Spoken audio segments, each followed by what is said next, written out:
13장, 14장, 15절 말씀을 통합해서 읽어보면 믿음을 얘기하는 거예요. 제가 상징 그림을 하나 그리고 설명을 드리겠습니다. 찬송가 79장입니다. 주 하나님 지으신 모든 세계 찬양하시겠습니다. 찬송가 79장입니다.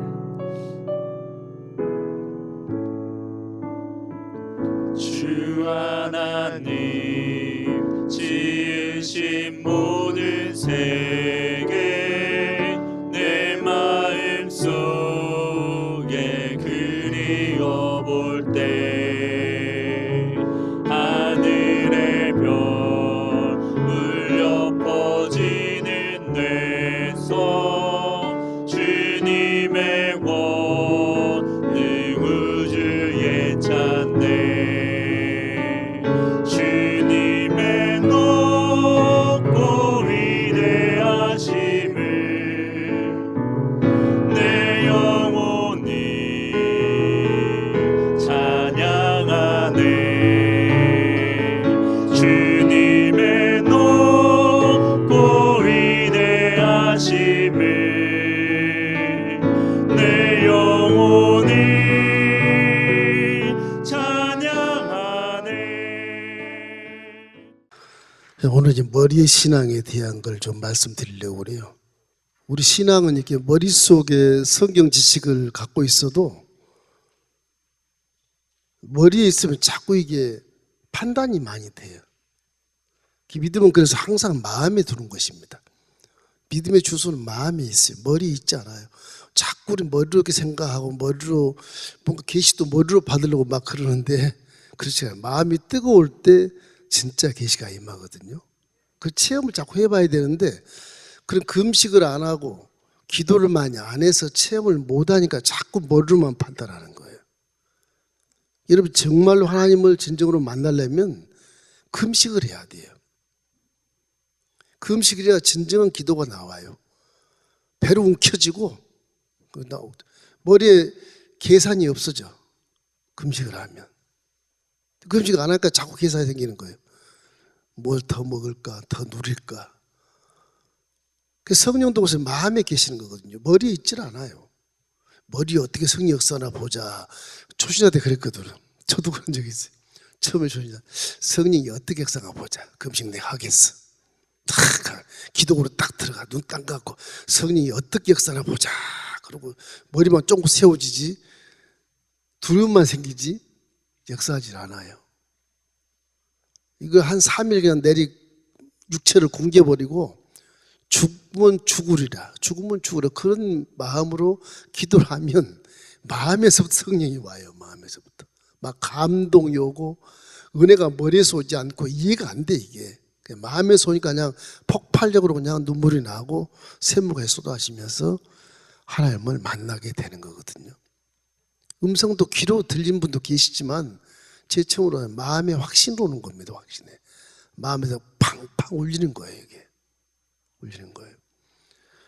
그래서 믿음은 마음에 두지 머리에 두질 않아요. 머리에 두면 꼭 이게 세상과 타협을 잘해요. 머리가 이게 굴려가지고서.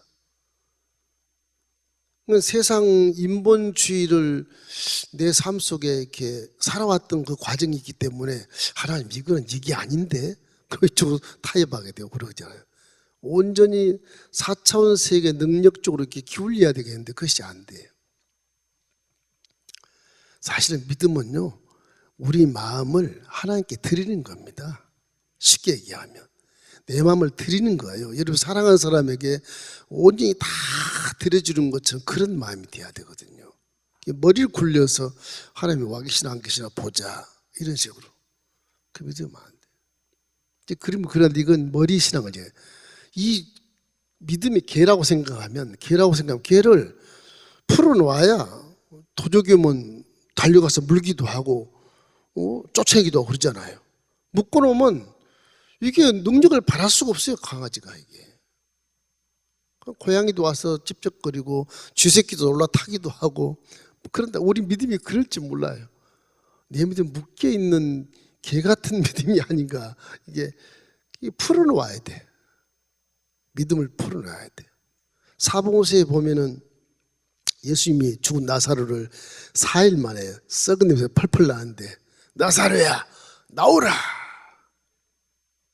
뭐 수건을 동이치로 짜벅짜벅 나오고 이게 제대로 못 걸어요. 다 동해 있으니까 쪼그쪼기 나오는 거 이렇게.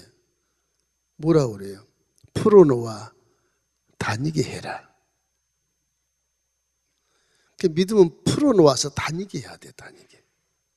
여러분이 자칫 머릿속에 딱 웅켜지고 그냥 보고 판단만 하고 가만히 있고 기도만 하고 그 믿음이 아니에요. 믿음은 이렇게 풀어놓아서 다니는 겁니다. 활동을 하는 거예요. 활동.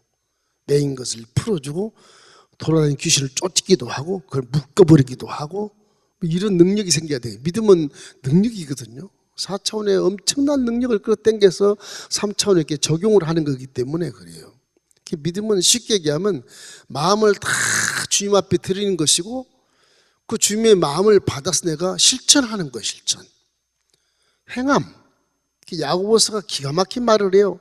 바울아, 너 믿음 보여줘봐. 없는데, 안 보이는데. 안 보이지? 나는 보여줄 수 있어. 뭐를 보여주는데? 행함으로 보일 수 있어, 나는. 바울이 넘어지잖아.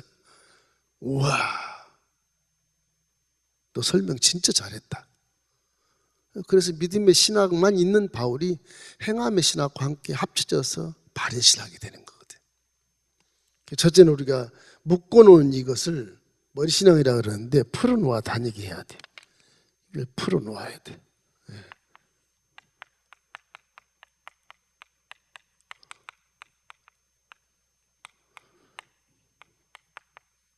믿음을 풀어놓아야 돼.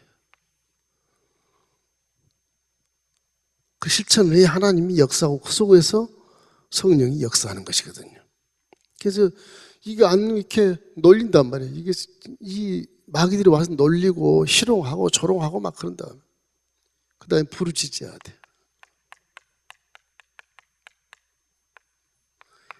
부르짖기라도 해야 됩니다. 그래서 그 무섭기라도 하게. 그 세 번째는 뭐냐? 이 개 뒤에는 주인이 있잖아요. 주인이 밥 먹여주고 다 먹여주잖아요. 관리해주잖아요. 주인이. 이걸 우리가 믿어야 돼. 주인. 이게 다 먹여주거든. 주인이 다. 우리 주인 것이니까. 우리가 행할 때 내가 손해가 아닌가 그러고 행하지 못하잖아요. 이걸 이제 밑바닥에 깔고 오늘 이 아비야라고 하는 왕, 이 아비야 왕이 나오는데 이 이스라엘이 이제 르호보암이 왕이 돼서 솔로몬의 아들이 몇백 명, 몇천 명 될 수 있는 것인데 어떻게 르호보암이 왕이 됐을까 지금 궁금해요. 성경이 안 나와 있어요. 이게 어머니 이름이 나왔는데 이방 여인이야 이것도. 그 유대인도 아니고 다윗의 후손이 이제 메시아가 나올 텐데. 솔로몬도 스자 출신이잖아요. 본처가 아니잖아요. 솔로몬도 바세바니까. 근데 솔로몬의 아들 르호보암도 수천 명 중에 수백 명 중에 르호보암이 딱 나왔거든요. 이게 엄마가 보니까 이방 여인이야. 르호보암이 아버지가 워낙 이렇게 왕을 길게 해서 르호보암도 이제 짧게 왕을 하지만은 르호보암이 결국은 젊은이들의 그런 의견을 따른 바람에 이제 예로보암과 함께 분열왕국이 쫙 무너지잖아요. 예로보암은 유대인 저 왕족도 아니고요. 이게 뭐 사역했던 십장 같은 그런 분인데 예로보암이 그렇게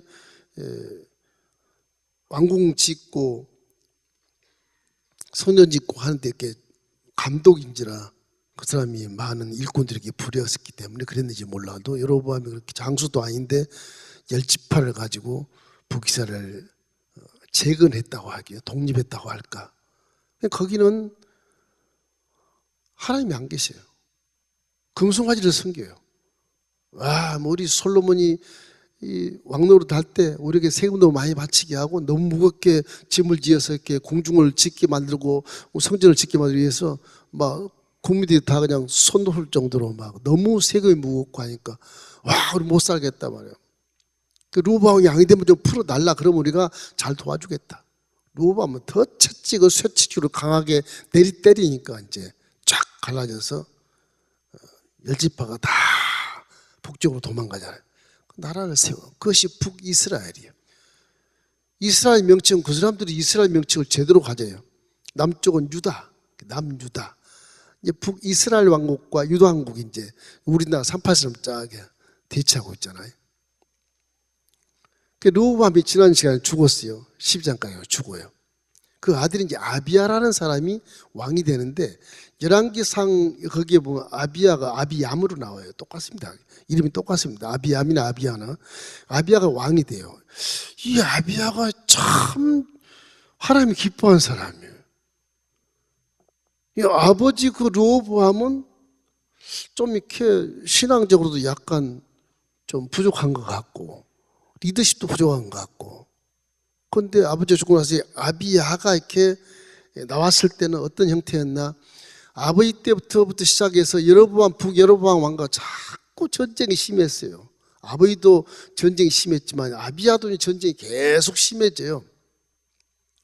근데 아비야는 갑자기 나왔는데 신앙이 굉장히 좋아요. 그 참 은혜라 은혜 이게. 그래서 이게 다윗의 어떤 소금 언약이라고 하는 그런 것이 나오는데 다윗의 영원한 언약이 남유다에 쫙 있다고 하는 것을 이 아이가 알아요. 이 솔로몬의 손자가 안다고요. 그래서 유다가 이게 말씀대로 예루살렘에서 예배드리고 레위 사람으로 제사장을 세우고 7월 절기를 지켜요. 남북 간의 영적인 전쟁이면 마귀라고 하긴 그렇지만 그러나 이방이 어쩔 수 없어요. 북10지파가 다 마귀의 세력이 돼버리고 남쪽 2지파만 이제 성령의 세력이 되는 것이거든요. 남북전쟁의 영적 의미가 그거예요.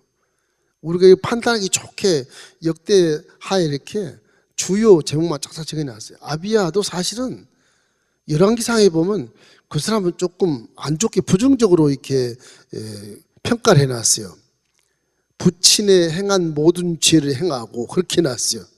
조상 다윗의 마음과 같지 아니했다. 열왕기 이렇게 돼 있는데 역대 사가는 뭐냐? 교훈을 주게 사는 거라서 그 말을 싹 빼고 승리한 것만 딱 써놔요.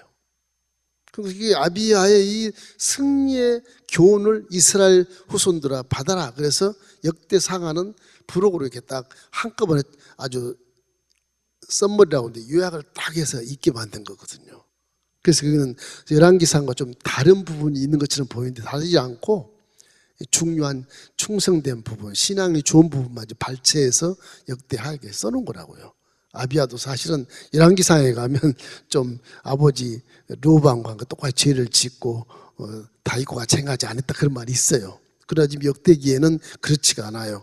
언급하지 않고 아비야가 여로보암을 쳐부수는 것도 공격에 초점을 맞춰서 아주 가장 좋은 신앙의 교훈을 우리에게 보여주는 거예요. 우리가 이 교훈을 받으면 돼. 그래서 아비야의 믿음을 지금 우리가 공부하게 되는 것입니다. 북이스라엘은 이 베델과 단에 금송아지를 세우고 여로보암이 이제 예루살렘 못 내려가기 위해서 그 산파성 경계 베델에다 딱 금송아지 세워놓잖아요. 더서 내려가지 마라. 이스라엘 성전으로 가지 마라. 그 나중에는 다 그 제사장들하고 하나님을 경외하는 자들 다 몰래 올람을 해요. 다 올람을 해요. 왜냐? 북이스라엘 송아지를 섬기니까 황소 한 마리하고 양 7마리를 가져오면 다 제사장을 시켜주는 거예요. 레인 아닌데도. 그걸 이 아비야가 다 알고 있어. 뭐 열왕기상으로 다 나왔으니까 아버지 때부터 나와 있으니까 북여로보암 그 왕이 하나님 있는 제사장을 전부 다 제사장 직위를 다 해제시켜버리고 황소 한 마리, 양 7마리 가져서 하면 그냥 그 뇌물로 다 제사장을 만들어. 금송아지 제사장, 금송아지 드리는 제사니까 뭐 하나님께 드리는 거 전혀 다르죠. 하나님을 믿는 레인의 제사장은 필요 없다 이렇게 되는 거죠. 그리고 10지파가 있지만 하나님을 경외하는 대다수는 올람한 거지. 다 이미 올람했고 이런 입장이거든요. 이래서 이제 비진리와 진리가 이렇게 함께 싸우는 거예요. 그래서 이 성경을 보면 북이스라엘 하나님 임재가 없고 이스라엘 남쪽 유다만 하나님과 임재했다 이런 걸 지금 13장 14장 15에 나오는데 여기 이제 북이스라엘은 80만, 북이스라엘 80만 대군이요.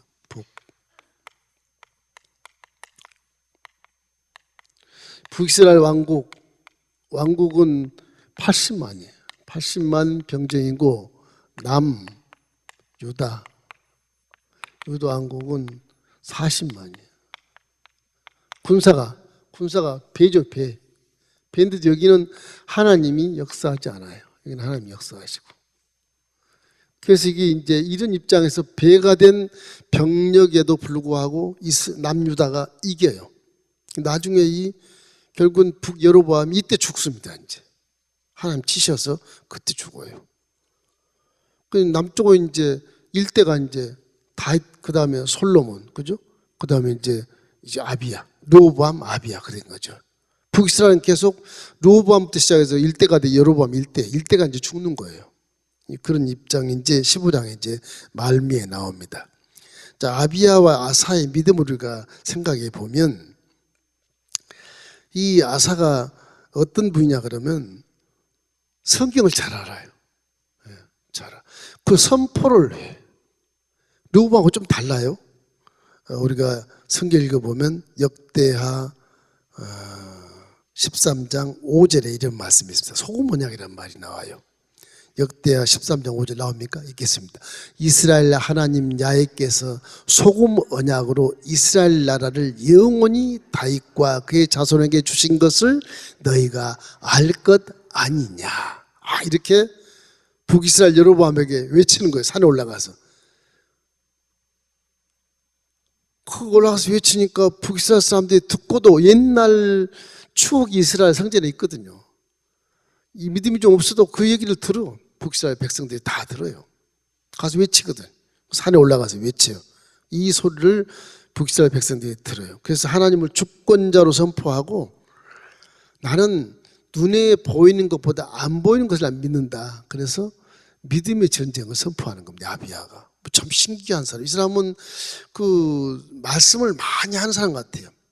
에브라임 산 중에서 이제 산에 올라가서 선포를 하는데 거기 가면 배들쯤 될 겁니다. 아마 이 산파선 중심부니까 한 갈려수가 이렇게 사이가 이렇게 있으면 한 요 정도 산에 올라가서 예루살렘 얘기고요.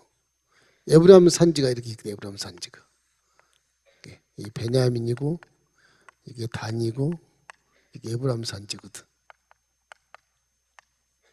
에브라임도 북쪽이었어요. 베냐민까지 이렇게 했지만 북쪽이었어요. 그래서 이쪽에 북쪽 산에 올라가서 선포를 하는 거예요. 하나님을 선포하는 거예요. 북이스라엘 백성들이 다 알게 되는 거죠. 그 선포를 하고 나서 결국 이 아비야가 선포하는 것이 정말 우리에게 중요한 교훈을 준 건 무엇이냐 그러면요. 14장에 가면 11절에 우리가 잘 아는 말씀이 있어요. 4장 11절 나옵니까? 함께 읽겠습니다.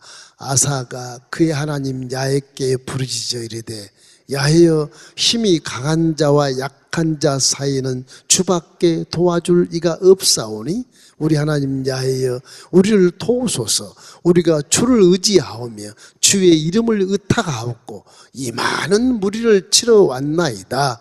야훼여 주는 우리 하나님이시오니 원하건대 사람이 주를 이기지 못하게 하옵소서 하였더니 다 구약에 나온 말씀이거든요. 저게 다 예언서에 나온 말씀이다. 이 아비야가 자기 아버지 르호보암보다는 이 신앙이 더 훨씬 좋은 것 같아요. 그 자식 아사가 나오는데 이제 아비야 아사 아들이 나중에 왕이 되는데 아사가 아버지보다 더 훌륭해 또. 그게 이 종교 교육이라는 것이 신앙 교육이라는 것이 부모가 잘 믿으면 자식이 잘 되게 돼 있어요. 틀림없이. 그 하나님은 신명기 때 보면 1000대까지 은혜를 베푸겠다 그러잖아요. 저주는 3, 4대지만 은혜는 막 1000대까지 베푼다 그러잖아요.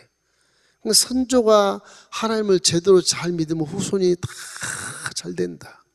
그래서 우리 자녀들에게 교회에 다니라, 예수를 믿어 자꾸 그렇게 원하는 것이지. 학원 가라. 오늘 주일이지만 너 공부했으면 대학 들어가는데 학원 가라. 주일 예배 드리는 시간에 공부해라. 그런 분도 계신다고 그러지만 그래도 예배를 먼저 드리는 것이 공부하는 것보다 훨씬 낫습니다. 수지 맞는 것이 그래도 맞아요. 그래도 예배 드리고 가서 공부하는 것이 훨씬 하나를 깨달을 때 열을 깨닫는 성령의 역사가 있기 때문에 혼자 열심히 기도하는 것보다는 예배 드리고 와서 공부하면 훨씬 좋을 텐데 왜 그렇게 얘기하는지 모르겠어요. 그래서 하나님 믿는 이것이 참 후손들에게 얼마나 유익한지 모릅니다, 이게. 그래서 이 아비야, 이제 르호보암, 솔로몬이 르호보암을 잘 가르쳤어. 르호보암이 좀 신앙이 좀 그래, 흔들려, 리더십이 없어. 르호보암 아들 아비야는 아빠보다 더 신앙이 좋아. 근데 그 손자는 더 신앙이 좋아요. 이 아비야가 잘 가르쳤겠죠, 이 아들을, 그 손자. 이 아비야가 상당히 참 중요한 그런 왕 같아요. 이래서 우리가 믿음을 가질 때 이렇게 묶여있는 개처럼 이렇게 머리 갖고만 자꾸 하려고 그러지 말고 직접 나가서 실천하면 성령 충만한 것도 체험하려면요 꼭 금식 기도만 해도 체험하나요? 안 그래요. 제 친구들 보면 막 봉사를 열심히 하고 버스에서 막 예수 믿고 그만 버스로 옛날에 버스에서 많이 캐스트 전도를 우리가 시끄럽다고 내리라고 그러고 막 그런 돈 많이 있었지만 그 버스 막 전도하면 거기서 성령이 충만해 갖고요 성령 받아요. 전도할 때 뭐 봉사할 때 성령 받고 창립회 갈 때 그 창립회 선배들 창립회 가서 교회를 창립했는데 그 전도해 주다가 막 전도하다가 성령 받은 사람도 있고 그래요. 하나님 기뻐하신 일을 하면 성령이 체험을 주셔요. 그것도 안 되면 그냥 금식에서 한 3일만 해도 100% 다 체험 받습니다. 하나님 계신 걸 알게 되고. 그러니까 어찌하든지 정말 세상 모든 것 다 눈 딱 감고 한 일주일 기도원 가가지고서 3일 금식하고 3일 보식하고 나오면 그게 인생의 큰 이렇게 정상이 돼서 앞으로 남은 인생에 정말 기뻐하는 삶을 살 수 있다고 하는 그런 생각하시면서 올 여름에 휴가철에는 해외 놀러 가려고 생각하지 말고 금식하고 놀러 가십시오. 그래야 좀 편안하지. 일생에 하나님이 좀 책임져 주시고 그러지 않겠습니까? 로마서 같은 데 보면 로마서 8장에는 그런 말이 나와. 누구를 데려갈 것이냐, 누구를 송사할 것이냐. 로마서 8장 31절부터 나옵니다. 그런즉 이 일에 대하여 누가 무슨 말 하리요? 만일 하나님이 우리를 위하시면 누가 우리를 대적하리요? 처음부터 쭉 보면 누가 우리를 송사할 것이냐, 누가 우리를 뭐 이렇게 대적할 것이냐 쭉쭉 나오는데 사도 바울은 그 고백을 하면서 마지막에 사망이나 생명이나 천사들이나 권세자들이나 능력이나 높음이나 기품이나 다른 아무 피조물도 우리를 하나님의 사랑에서 끊을 수 없나니라. 사도 바울은 그렇게 고백을 하거든요. 사도 바울은 훌륭한 분입니다. 그분은 세상적으로도 아주 존경받은 랍비요, 구약에 능통한 자요, 실력 있는 자거든요. 율법주의자로서 아주 그분은. 그래서 그 사내들인 공의 대표자, 국회의장 같은 그런 자리에 있던 사람인데 부활한 예수를 만나 완전히 바뀐 것은 그분이 바보 같아서 바뀐 줄 아십니까? 그게 멍청한 게 아니거든요. 인본주의는 제대로 하는 사람이거든요. 그 사람이. 부활한 예수 만나고 구약에 능통한 구약을 쫙 점검하면서 보니까 이 메시아거든. 완전히 뒤집어진 거예요. 성령 몰랐어요. 그분은요. 성령 몰랐어요. 나중에 성령이 충만해서 결국은 11사도와 함께 동행해서 아주 전 세계를 복음화시키는 놀라운 일에 정말 창시자로서 그런 선교사로서 목회자로서 전도자로서 신학자로서 우리에게 지금 은혜를 주고 있지 않습니까? 예수는 하나님 주권을 선포하기 위해서 행하기 위해서도 항상 여러분 믿음을 머리에 두지 말고 가슴에 두고 가슴이 뜨겁게 실천하는 그런 믿음으로 성장하기를 주의 이름으로 축원합니다. 그러기 위해서는 성령이 반드시 필요하거든요. 성령이 은혜에 충만하게 만들어 줘야 되거든요. 기도를 많이 하면 성령 역사 십자가를 바라보면 십자가 살아 움직이는 것을 보게 하고 그 은혜에 막 감동하게 하면 그럴 수 있어요. 배운 것, 있는 것, 없는 것 다 지워지고 마음이 감동되니까 미소부터 나오고 기쁨부터 나오고 누구를 전도할까 생각이 되는 것이거든요. 성령 역사야 우선이 무엇이고 차선이 뭔가를 알게 되거든. 그래서 성령이 중요한 거예요. 기독교는 성령이 충만하지 않으면 여타 종교와 별 비교할 만한 게 없습니다. 별로. 성령이 충만할 때 얼등한 능력이 나타나거든요. 이게. 비교할 수 없는 능력이 나타나거든요. 성령이 충만해야. 그 성령이 그렇게 중요한 거예요. 모두가 다 성령 충만받기를 주의 이름으로 축원합니다. 이래서 이스라엘과 이렇게 남왕국과 분열이 된 이후에 여로보암이 아주 좋지 않은 그런 마귀역사편에 서서 결국 그러다가 결국 이제 이 아비야의 아들 아사가 왕이 됐을 때 여로보암이 이제 죽게 됩니다. 15장에 가서는. 그래서 여기 소금 언약은 뭐냐? 소금은 변하지 않잖아요. 변하죠. 원래 고대에서는요, 이 고대 시대에는 소금이 이 법적 구속력이 있는 거라고 그래요. 계약을 체결하면 증인 앞에서 함께 소금을 먹는답니다. 소금을. 그런 예가 있을 때입니다. 로마 군인에게 복음을 주지 않아요. 그것이 소금을 살 수 있는 돈이래요, 그게요. 로마 군인들의 월급이 소금을 살 수 있을 만한 금액이래요. 그래서 소금 돈이라고 그랬답니다, 그게. 그 소금이 얼마나 귀하냐. 이 중동에는 소금이 더 귀해요, 거기는요. 그 소금이 비싸요. 그래서 이 소금을 사람 친구끼리 우정하고 약속하는데 소금이 사용됐다. 그렇게 나왔더라고요. 이 다윗에게 주는 소금 언약도 그런 의미예요. 변함없는 언약, 말씀. 하나님은 전지전능하시니까, 무소부지하시니까 하신 말씀을 그대로 실행하기 때문에 소금같이 변함이 없죠. 변치 않는 하나님의 말씀을 얘기하는 것입니다. 이래서 레위기 2장 13절에 이 말씀이 나와요. 내 모든 소재물에 소금을 치라. 내 하나님 언약의 소금을 내 소재에 빼지 못할지니 내 모든 예물에 소금을 드릴지니라. 왜냐하면 하나님이 소금 변치 않는 것을 좋아하시지만은 저 글 속에는 하나님의 종들, 제사장들에게 고기를 먹으라고, 고기를 변치 않게 하라고 소금을 뿌리라고 하는 그 의도도 있어요. 그 예물을 드리면 그날 잡은 예물을, 그 번제물 남은 거를 제사장이 먹으라 그랬는데 그걸 제사 다 먹겠습니까? 냉장고도 없지. 간소히 하나 되잖아요. 소금을 뿌리면 안 변하니까. 이 제사장들에게 소금이 굉장히 가치 있게 사용됐습니다. 그래서 고기를 더 오래 보관하고 방부제 역할로서 이렇게 음식을 이렇게 잘 간수하는 그런 것에 이렇게 사용됐다. 그래서 하나님 말씀은 참 신기해요. 하나님에게도 변치 않는 소금 언약을 말씀하시지만 그 밑에 제사장들에게도 그렇게 살리게 하기 위해서, 고기도 그렇게 부패하지 않기 위해서 소금이란 말을 하거든요.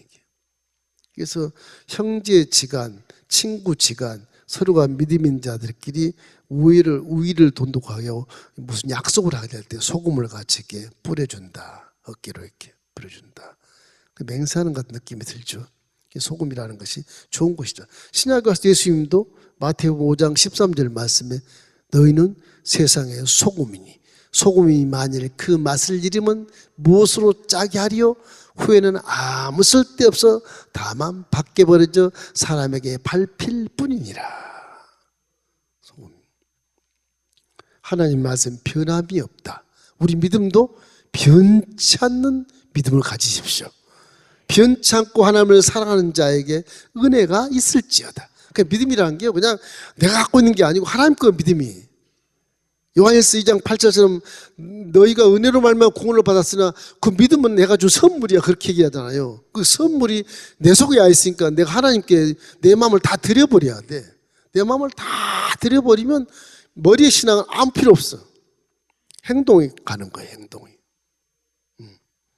이 아비야 왕이 비록 르호보암의 솔로몬의 손자지만, 르호보암의 아들이지만은 이 왕이 뭐 여러 가지 일련의 일들은 열왕기상에 좀 안 좋은 죄를 진 것도 있고 하지만은 지금 여기서 보면은 이 북이스라엘과 남유다와 싸우는 곳에서 아주 정확하게 믿음을 보이거든요. 정확하게 믿음 보여. 너희들은 금송아지를 섬기지 않냐? 하나님이 미워하시는 거고, 우리는 다 알지 않아? 니네들 남쪽에 또 올라갔으니까 다 알지 않나? 그전엔 다 우리 야훼를 믿었지 않냐? 우리는 예루살렘에서 예배드리고 예루살렘에서 제사드리고 분향하고 예루살렘에서 경배하고 찬양한다. 그럼 누구 편이 되겠느냐? 하나님이. 하나님 너희들을 치지 우리를 치겠느냐? 그런 얘기하는 거야. 여러분 하면 우리는 80만이야. 너희들 40만 밖에 안 돼. 다 점령할게요. 그렇지만 그렇지 않아. 하나님은 우리 편이시다. 그걸 알고 지금 전쟁하자 그러는 것이냐? 이렇게 질문하는 거예요. 그러니까 전부 쫄아, 이게 쫄아. 사람이 쫄아버려 두려움을 가지면요, 집니다, 이게. 믿음도 두려워하면 안 돼요. 그럼 져요. 두려우면 져요. 두려움이 오면 그게 하나의 마귀의 끈아풀이고 두려움이. 딱 들어오면 아무것도 아닌 것 같아. 이게 마귀가 뒤에 딱 기다리고 있어요, 이게. 두렵고 염려하고 걱정하면 항상 기다리고 있어요, 이게. 그러나 기뻐하고 감사해버리면 멀리 가버려요, 이게. 에이, 나하고 대화가 안 되겠다. 친구가 안 되겠다. 멀리 가버립니다, 이게. 항상 범사에 감사하는 거예요. 안 될 때도 감사하고 잘 될 때도 감사하고. 믿음의 기준이 그거거든요. 그러니까 하나님 뜻이 무엇이냐? 외모로 봤을 때 항상 기뻐하는 거, 범사에 막 감사하는 거, 항상 기도하는 모습, 요 세 가지. 그럼 마귀는 사라져요. 그게 하나님 뜻이야. 그 사도 바울이 기가 막히게 근거를 만들어 놓은 것입니다. 그게. 데살로니가 교인들이 부자이기 때문에 기도 안 하거든요. 부자인데도 기뻐하지 않거든. 그냥 고리만 딱 짜고 다니고 사치하고 다니거든. 로마 제국 시대니까. 유대인들은 다 거름병이처럼 있는데 범사에 감사를 안 해요. 자기 자존심을 탁 세우고 걸어 다니는 거지 뭐. 바닥 쓸고 다니는 거죠 뭐. 그래서 사도 바울이 난리를 친 겁니다. 항상 기뻐해라. 예수 믿는 사람이 안 기뻐하면 안 된다. 범사에 감사해라. 우리 범사 그냥 맨날 감사해. 잘 사니까. 그래도 안 될 때도 감사해라. 그리고 쉬지 말고 기도하는 모습을 가져라. 그 세 개를 이 부자 대성화 교인들 부인들에게, 고관 부인들에게 외쳐서 말하는 그것이 하나님 뜻이라고 그럽니다. 모르니까. 안 배우려 그러니까. 그냥 우상처럼 섬기려 그러니까. 그렇다면 그 모습이라도 그렇게 하라는 거예요. 모습이라도. 그렇게 하라는 거예요. 근데 이 아비야는 그보다도 훌륭한 게 말씀을 알아야 딱. 말씀을 알아. 이래서 하나님이 야훼께서 강한 자와 약한 자의 사이에 주밖에 도와주리가 없사옵나이다. 막 구약 있는 예언자 말 다 빌려가지고 지금 하고 있는 겁니다. 하나님 기뻐하시는 거거든요, 이게. 이래서 아비야가 결국 전쟁에서 승리하게 되고 결국은 이제 3년 정도 이렇게 하다가 이제 아사가에게 왕이 되는 겁니다. 아사가 왕이 됐을 때는 이 아사라라고 하는 그런 선지자가 하나 나타나긴 한데 이 아사라가 아사의 그런 계획에 대한 것을 도와주고 있습니다. 오늘 여러분 아사가 이제 읽은 그 말씀입니다. 14장 1절로 5절을 제가 다시 한번 읽을게요. 아비야가 그의 조상들과 함께 노음에 다윗성에 장사되고 그 아들 아사가 대신하여 왕이 되니 그 시대에 그의 땅이 10년 동안 평안하니라. 그렇게 한 다음에 아사가 하나님 보시기에 선과 정의를 행하고 이방 제단과 산당을 없앴다. 주상을 깨뜨렸고 아세라상을 찍어버렸다.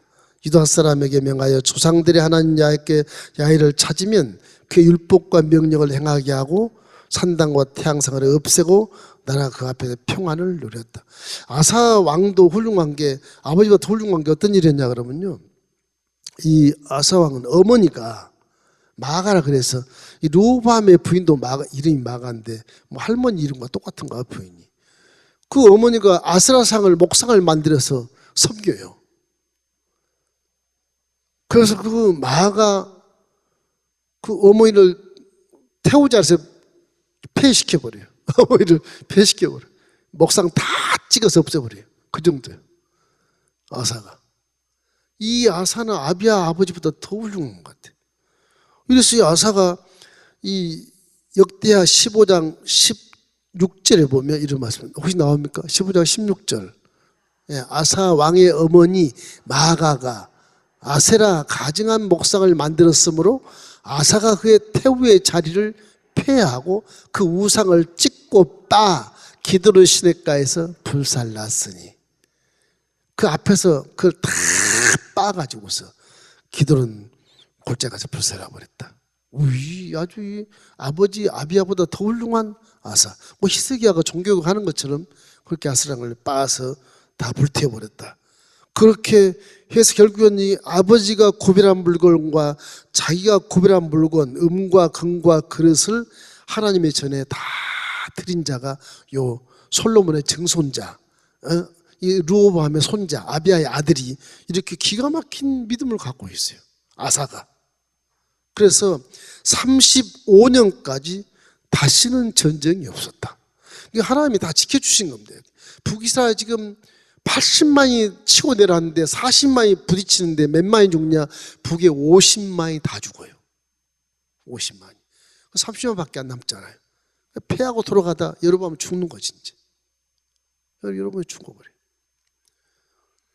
이래서 이 아비야가 아들을 너무너무 잘 가르친 아사 왕이 이렇게 나중에 결론적으로 북이스라엘의 초대 왕 여로보암을 가게 만드는 그렇게 기가 막힌 일을 하게 되는 것입니다. 이제 북이스라엘은 다시 아들이 없고 다시 이렇게 새로운 구테다가 이렇게 해서 왕이 새롭게 되는 거죠. 이렇게 북이스라엘은 또 이제 왕조가 또 바뀌게 되는 것입니다. 그래서 우리가 항상 믿음을 가질 때 이 아비야 왕처럼 말씀에 초점을 항상 맞추셔야 돼요. 성령 충만하지만 내 마음속에 말씀이 항상 들어가 있어야 돼요. 우리 말씀을 믿는 거지 성령을 믿는 건 아니에요. 그 말씀을 믿고 기도하면 성령이 와서 도와주신 보혜사로 오셔서 우리 함께 동행하고 계시는 것이지 온 근원은 말씀을 믿는 것입니다. 그 말씀이 하나님이시니까 그래요. 이런 말씀을 마음에 항상 새겨서 그 말씀에 이렇게 묶여서 부르시지 말고 이거 잘라버려야 돼. 이거 잘라버려야 이게 그래 그걸 쫓아내지 잘라버려야 말씀만 하면 희롱하고 조롱하고 맨날 저러고 살아요. 하나님 있으면 내놔봐 뭐 그런 믿음을 실천을 차라리 입을 막고 말씀대로 실천하는 게 훨씬 좋아요. 아비야처럼 선포하고 아사처럼 아주 하나님 앞에 그 믿음을 보여주는 것, 신앙을 어머니가 성경 아사를 찍어내는 그런 모습을 보여주고 불태우는 그런 모습을 보여주고 그런 거 선포하고 실행하는 것 이게 굉장히 중요하다. 그런 성령을 통해서 하는 것이 능력 있게 된다. 여러분도 그렇게 성령이 지금 충만하지 않아도 그렇게 선포하고 행하다 보면 성령이 충만해서 그걸 사용하는 거예요. 그래서 봉사도 하는 겁니다.